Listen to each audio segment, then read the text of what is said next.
Buongiorno a tutti, in che è il 7 di ottobre del 2023 e mi sono sempre me il Pietro Kociancic che le tre a pedalare in mezzo al mar della Scighera più se spessa.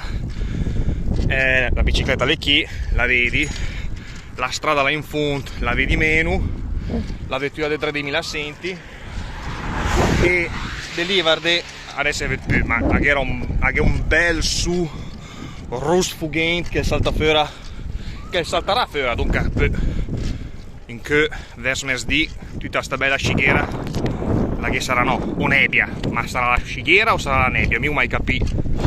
Guarda lì il su, una bella bala russa fughenta, va bene. E allora adesso facciamo una roba un po' pericolosa, ma fa niente perché tanto vieni su. E che sono andato anche a me. Sono partito in che di Pissighiton, provincia di Cremona, e sono andato a Crema. Pensi che arriverò tra un'oretta, massimo un'oretta e mezza, e se mi fermino a fare fotografia alla nebbia come ho fatto fino adesso e poi dopo vedrò se fa. Per il momento il piano, il progetto è quello di andare, guardi, forse si vede su anche adesso. Per il momento il progetto è quello di arrivare a Crema, poi dopo vedremo. Pensi che arriverò presto adesso, le più manchi voture, dunque poi ho tutto il dì a mo' di una salita. Sabato mi piace andare in giro, dunque cercherò di tornare a casa stasera, minga, di torno a mezzodì.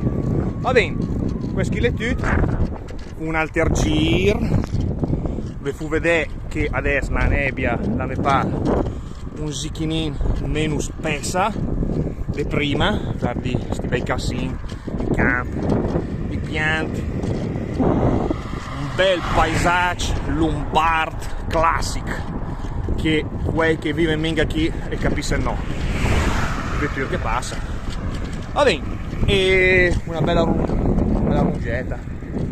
Va bene, questo è tutto per adesso e vi saluti e speri di fare di altri video prima della fine dell'anno. Ciao!